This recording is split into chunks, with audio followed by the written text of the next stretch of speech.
have we been thinking about it the wrong way all this time? Let's talk about it with Michael Reeves on Steve Brown, etc.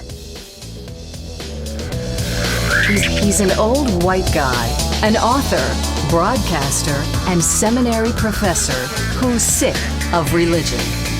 And he's brought friends. Please welcome Steve Brown, etc. Hey, we're so glad that you join us. You always have a seat at our table. And if you were wondering, I'm Steve, the aforementioned old white guy. And Matthew Porter, our executive producer, is here. You should know that Matthew is a substance abuser, and that substance, especially this time of the year, is sugar cookies. And our producer, Jinx, is working hard in his little glass booth. And since today is the last day of the year, Jinx, did you get your resolutions done? Yes. For I only have one. Did I actually finish them this year? Absolutely. Good for you. I only have one, and it's to say no more often. I can do that. It works well. I was doing pretty good with that before the year broke. Yeah, so this next year, I'm going to say no even more often. Okay, I'll join you in that. Our video director and one-man IT department, John Myers, is in his tech bunker. I won't ruin any surprises, but John is working on some exciting changes for this show. Be sure and tune in next week to see those changes. And Dr. George Bingham is the president of Key Life.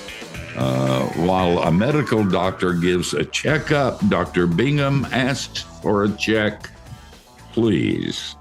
And Kathy Wyatt is the soft feminine side of the program. The economy has gotten so bad, Kathy has listed her gingerbread houses on Airbnb. We have a great guest and one of our favorite today. He talks funny, but he's okay. Dr. Michael Reeves. He holds a PhD from King's College in London, also serves as president and professor of theology at Union School of Theology in the UK. He's authored numerous books, including Rejoice and Tremble and Gospel People, A Call to Evangelical Integrity. And about 10 years ago, Michael wrote a book, which I hold in my nicotine-stained fingers, and it's called Delighting in the Trinity, an Introduction to the Christian Faith. I read this book when it was first published, and it was a game changer in my life.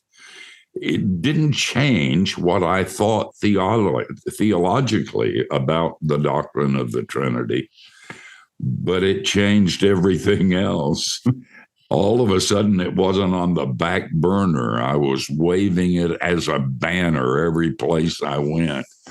And as part of the 75th anniversary, and it's the microphone, as part of the 75th anniversary, InterVarsity Press has reprinted Michael's book in a series of special editions they considered to be iconic. And this book certainly is that. Michael, thank you for being with us. Steve, great to be with you. I thought I was the only one around here who didn't talk funny. We might need some instructions. Yes. That's true. Listen, have you been surprised when you wrote this book? Did you think that it was good? You know, it's not the kind of book, and you mentioned this in the book, it's not a how-to book. And it's not the kind that has a title. If you show it in a book, it's going to draw thousands of people to it. I'm sure you felt some people were going to read it. Have you been surprised at the impact this has had? I have been a bit surprised, really, but absolutely thrilled, because while I think people instinctively want a how-to book, what I saw is I think most people have got a deeper problem than how to. I think among Christians, You see so many who just have a sneaking suspicion that God is unlovely, undesirable, maybe correct, ought to rule over them, and therefore they owe him duty, but it's given grudgingly.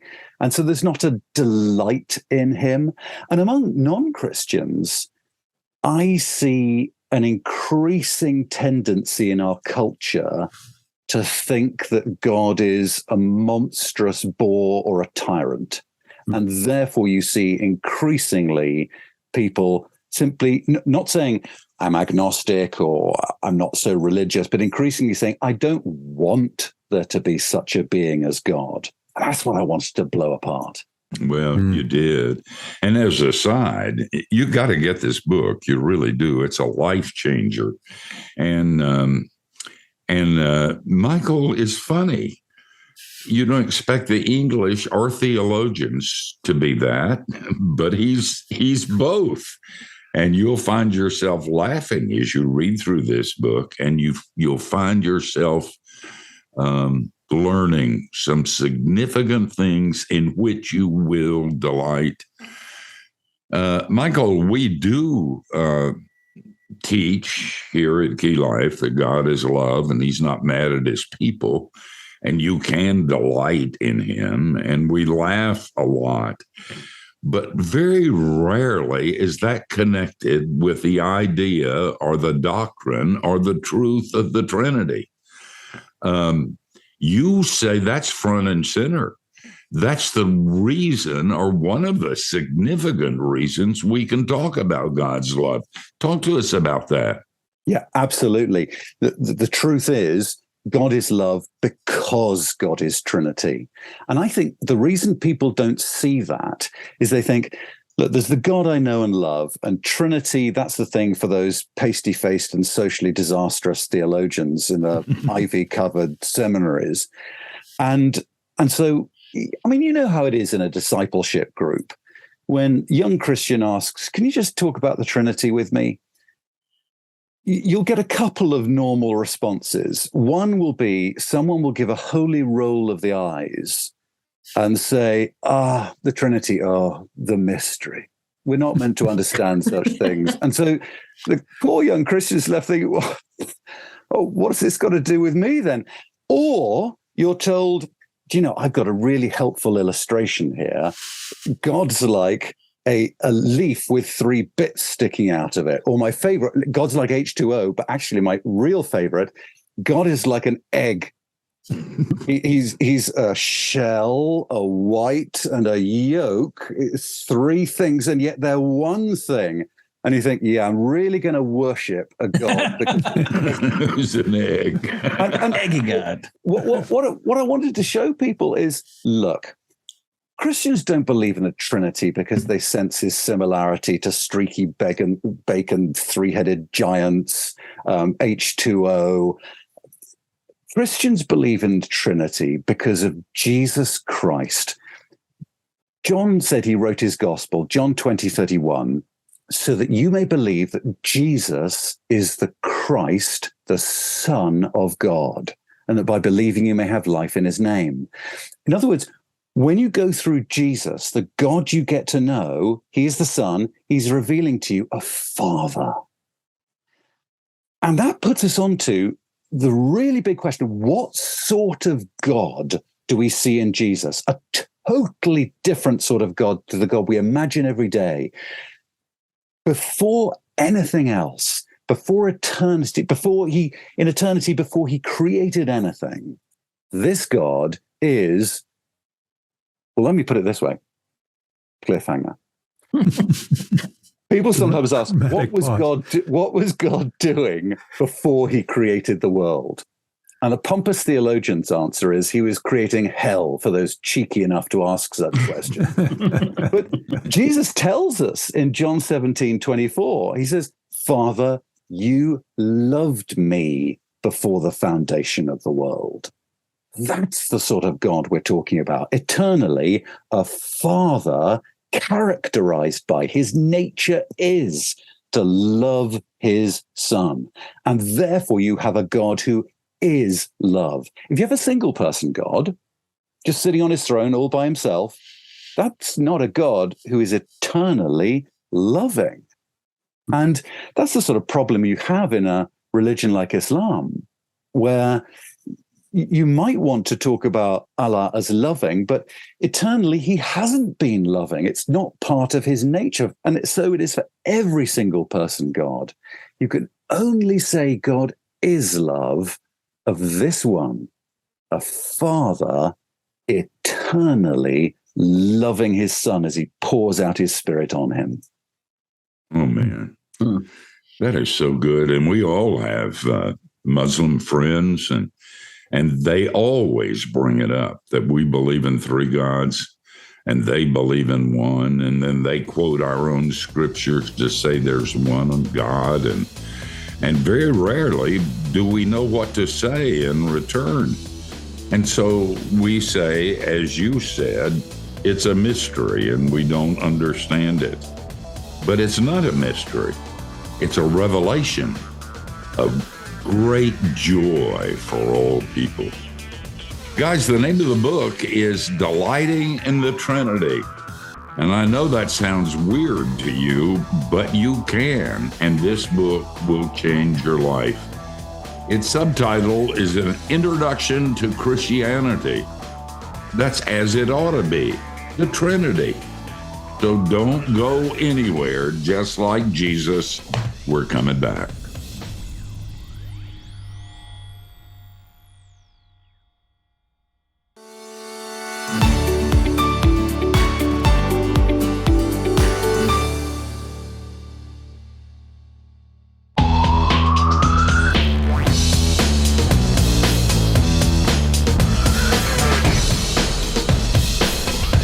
Hey, thanks for joining us. We're talking with author Michael Reeves, and we're talking about his classic book, and he was surprised that it became a classic book.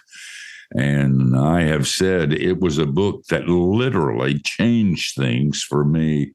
And I keep his book on my Kindle as well as the hard copy nearby, and often refer to it to remind myself of the joy of, believe it or not, the Trinity. Michael, we're just talking about the distinction between the Trinity and Allah, and certainly other gods that are sort of singular. And I was struck by a quote, and maybe you can kind of elaborate on it. Absolutely singular supreme beings do not like creation. Can you just talk about that in the context of like Allah and other gods compared to the Trinity? That may not immediately make sense to people, but imagine it like this. Imagine you have a single person God before he's created anything. What's he like? And you could say, well, I have no idea what he's like. But you do know something. He's solitary. So he's never been in a relationship with anyone before. So you've got to ask, why would he want a relationship? He's not characterized or defined by relationship eternally. So why would he want such a thing? And so you get to see with the various single gods of different religious systems, when they have a God who is a single person by himself, the reason why they want a creation is basically one of two reasons. Either they want servants/slaves, or they want friends. In either case, it's because they're trying to make up for some lack in themselves. And quite often you have, so Aristotle, a Greek philosopher, had this idea that God is perfect. And so all he wants to do is think about his own perfection. And therefore, your existence would actually be an annoyance to him because he just wants to think about himself. He's not used to relating to anything else. And so therefore, you see, when you have these single person gods, they don't know how to deal with creation. In Islam, for example, the hope of the obedient Muslim is to go to paradise, where the reward is your rivers of wine and these physical blessings. but you won't get to be with Allah there. And that's not actually what you want to have, because this God isn't relational. And so again and again, you see single person gods don't like creation. They don't like anything other than themselves. All they'll do is merely tell you how to submit to the way they want things to be done. But that's not relationship. That's just dominance. And I think the other thing that comes out in this doctrine of creation, I think of another system called Gnosticism, which imagine we're in one room together and we are the sum total of reality. Nothing else exists but us. Everything's perfect, everything's spiritual, everything's one. And then one of you, you know who you are, has a naughty thought. And we have to throw that naughtiness out. And so something exists outside. So suddenly, do you remember there was just this one happy spiritual realm, everything's fine and divine. And then a second thing, that naughtiness becomes the basis of creation. And so creation itself was viewed as physicality, bodies was viewed as an evil in and of itself. Now, with that lens on, imagine that's your belief system. Now read Genesis 2. And what you see at the beginning of Genesis 2 is you have, in the garden, Adam is alone by himself. And you go, one, great, we love one. And then something happens. Out of the one comes this other being. Out of Adam comes this other being, Eve, the woman. And so the Gnostic would say the existence of woman is like the existence of creation. And just as creation, to have two is bad because one alone is good, so to have femininity, woman, marriage, and not just masculinity, man alone, that is a bad thing. So that for the Gnostics, femininity, woman, is as evil as the existence of creation itself. And so you see in these single person setups, femininity is always veiled, hidden away, looked down upon. Both creation and woman cannot be affirmed as good things by another sort of God other than the triune God. I'm guessing the Gnostics didn't date very much. Well, do you know, I mean, the really weird thing is probably where people know Gnosticism from, if they've come across it, is Dan Brown's The Da Vinci Code. And he was always saying, those nasty Christians, they're the ones who are the intolerant misogynists. The Gnostics are the sort of proto-feminists. It's the other way around. The Gnostics were the misogynists here. Wow. It was the Christians who were affirming the goodness of being in the image of God, male and female, that marriage is a good thing. You touched on Greek earlier. I wanted to ask, there's a Sorry section about that. Oh, yeah. You have two words, and we can maybe delve into this on the other side of the break.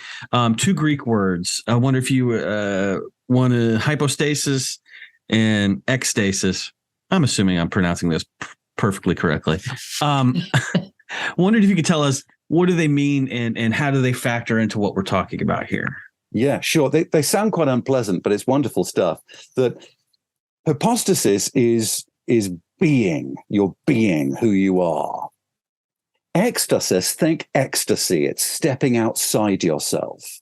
What we see with this God is he has his hypostasis, his being, in ecstasis, in going out from himself. So think of the Father, his very being, eternally, his very being is found in giving out, in loving his Son. And his Son shows what sort of God this God is by, well, that moment of supreme revelation on the cross. He gives himself away. That's the sort of God that we've got. So the sort of image you see right from the very beginning of Scripture to talk about what sort of God we have is light shining into darkness. Here's a God who's not a black hole of need sucking in and demanding. Here's a God who is light shining into darkness. His being is found in self-giving. He's radiant, generous, overflowing. Oh, man, that's so good. And we're going to find out later that God has invited us not to be in just a relationship or obedience to him, but into a relationship that has been there from eternity. So they're good at it, and you're going to be able to be a part of it. Guys, this is really hard work, and so we build in these times to have some cookies and take a nap, but we always come back. Hope you do too.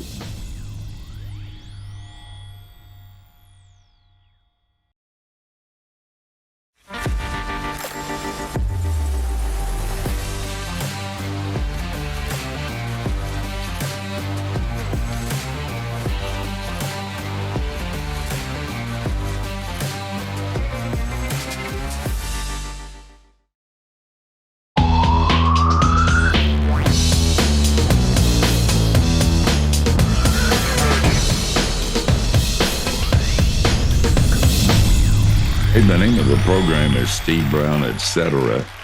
And if you've listened this far, then I suspect you must like us.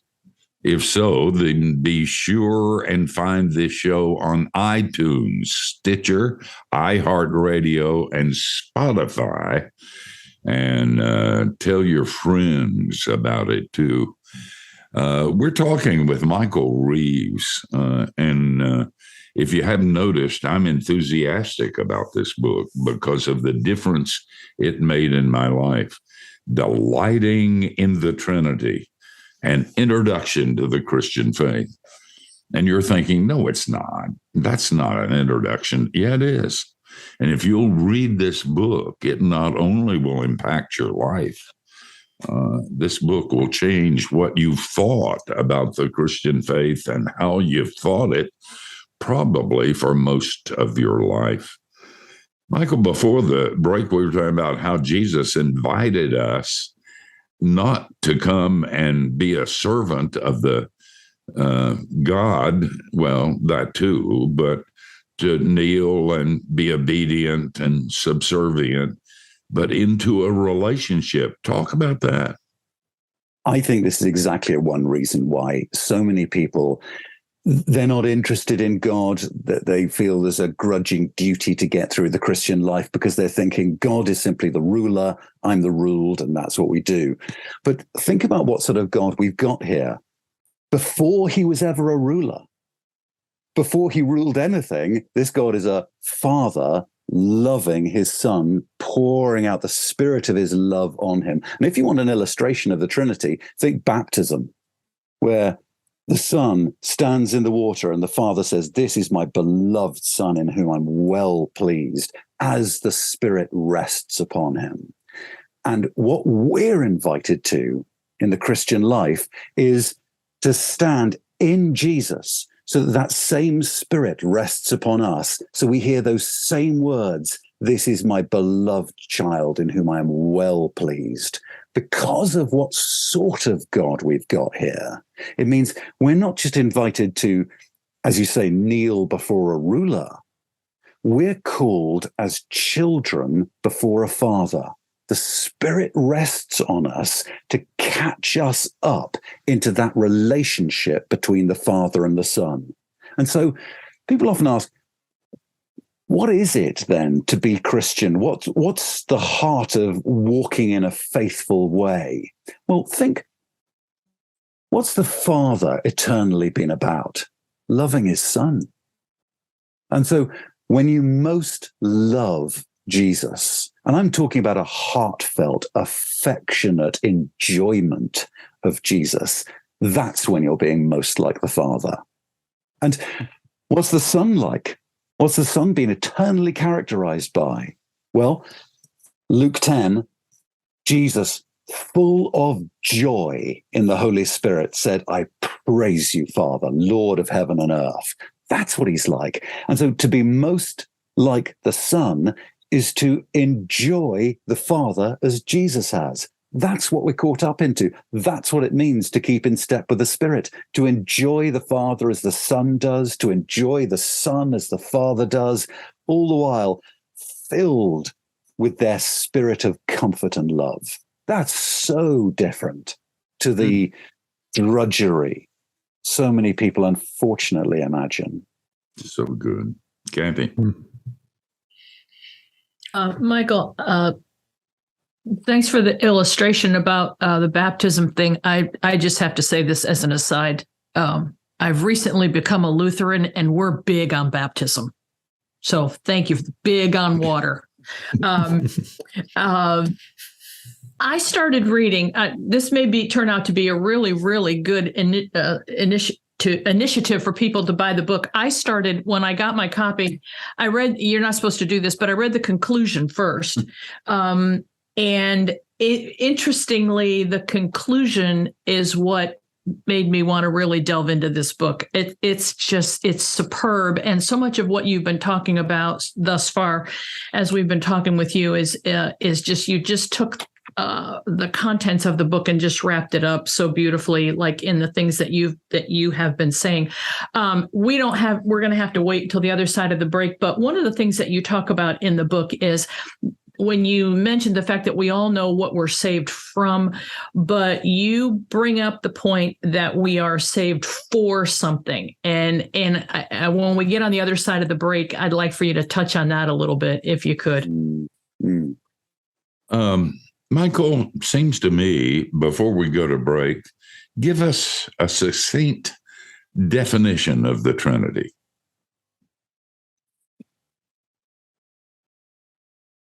Look at the baptism of Jesus. Let's stick with that. What we see at the baptism of Jesus is a God who is a father loving his son as he pours out his spirit of love upon him. So sometimes people talk about, imagine that there's a God behind Father, Son, and Spirit. There is no God behind Father, Son, and Spirit. You have to see these three persons in loving relationship if you're to understand who the living God truly is. So good. I just wanted to see if you'd fall into heresy. If I asked you the question. Guys, you got to listen. This is such a great hour because it's such a great book. Delighting in the Trinity by Michael Reeves. What we're going to do is back out for a little while, rest up, and then we're going to come back. You back out for a little while, rest up, and then you can come back too.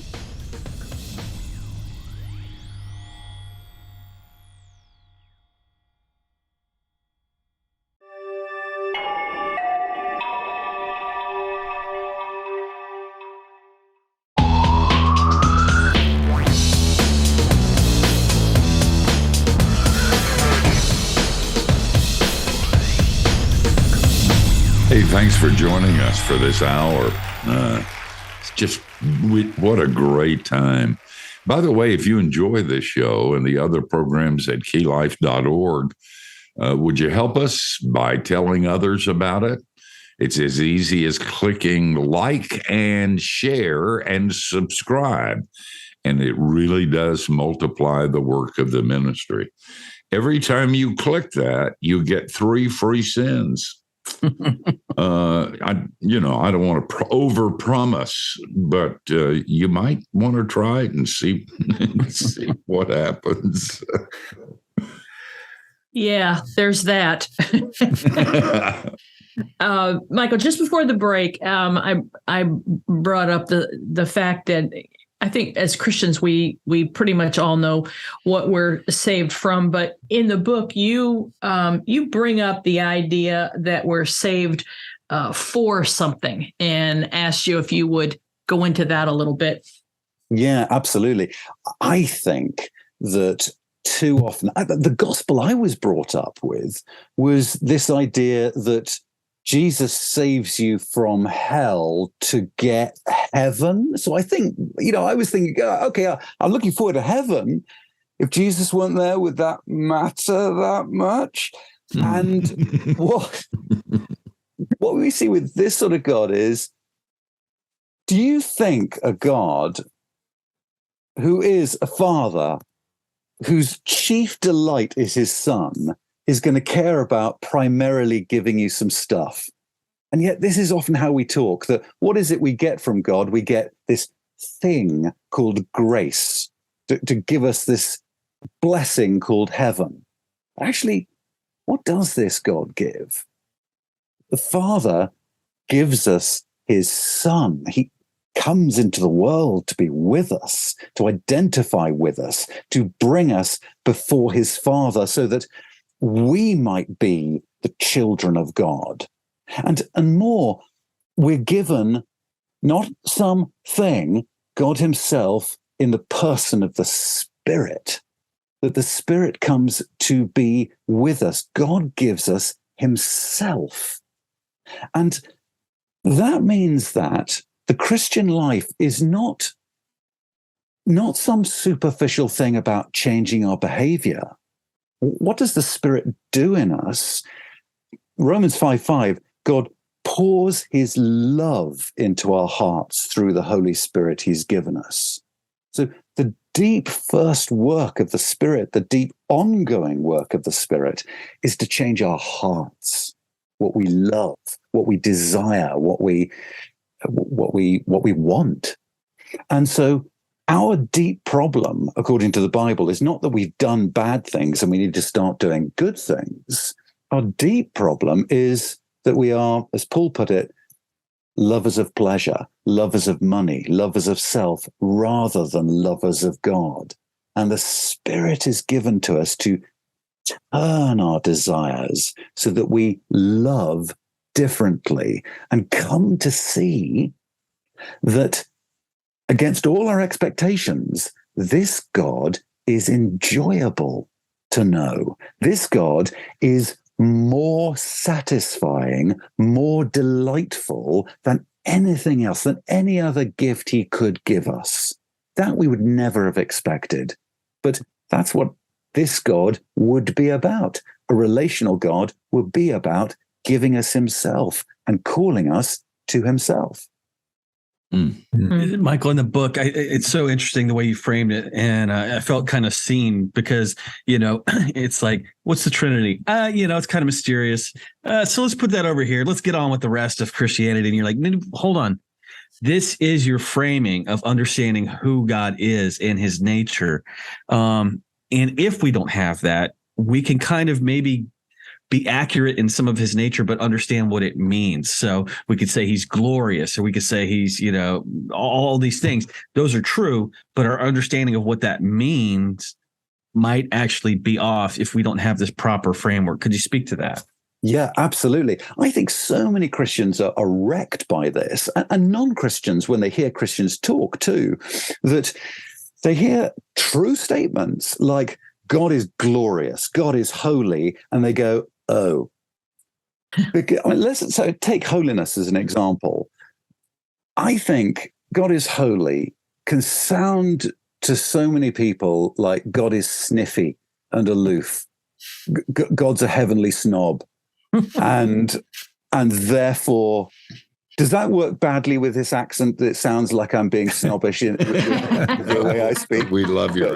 Great illustration. It's perfect. But I think people can have that in their heads as they hear God is holy and they think, okay, so I dread him, but I don't love him. And yet think of who this God is. Holiness is defined by what sort of God we've got. God isn't, so holiness is to do with being set apart. God isn't set apart from us in snobbery, in aloofness, in prickliness.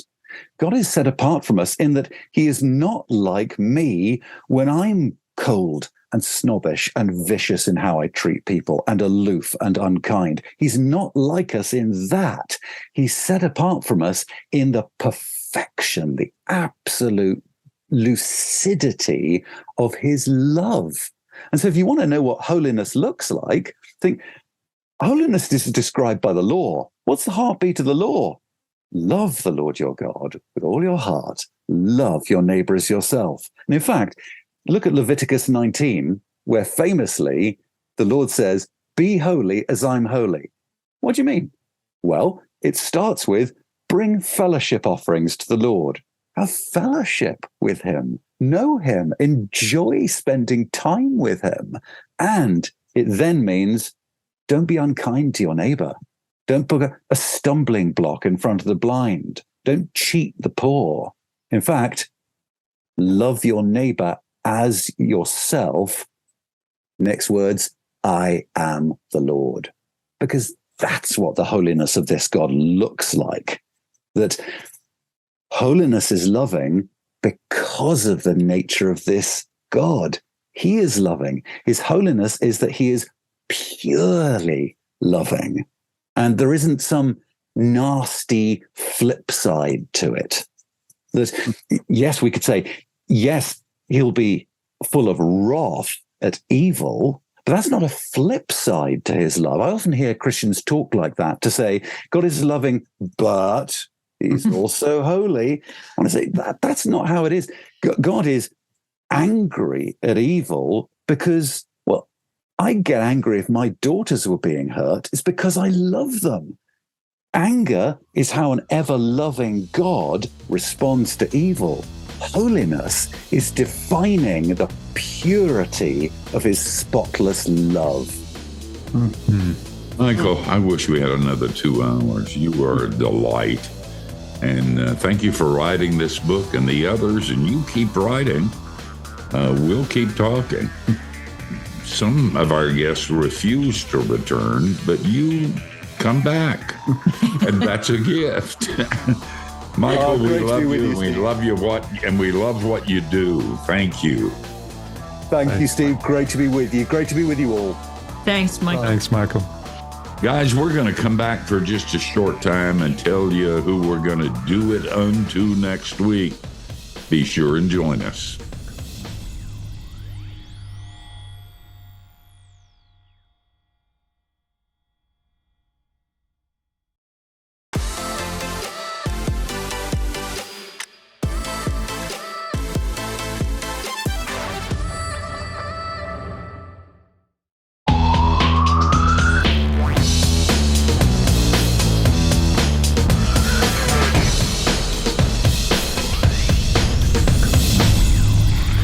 Hey, what a good hour with Michael Reeves.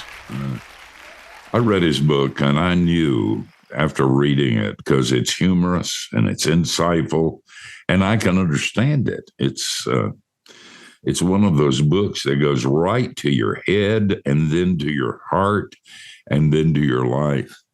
And I knew I was going to like Michael Reeves if I ever met him. And eventually, Kathy was able to get him as a guest on this program before this. And sometimes you meet people who wrote books and you're greatly disappointed.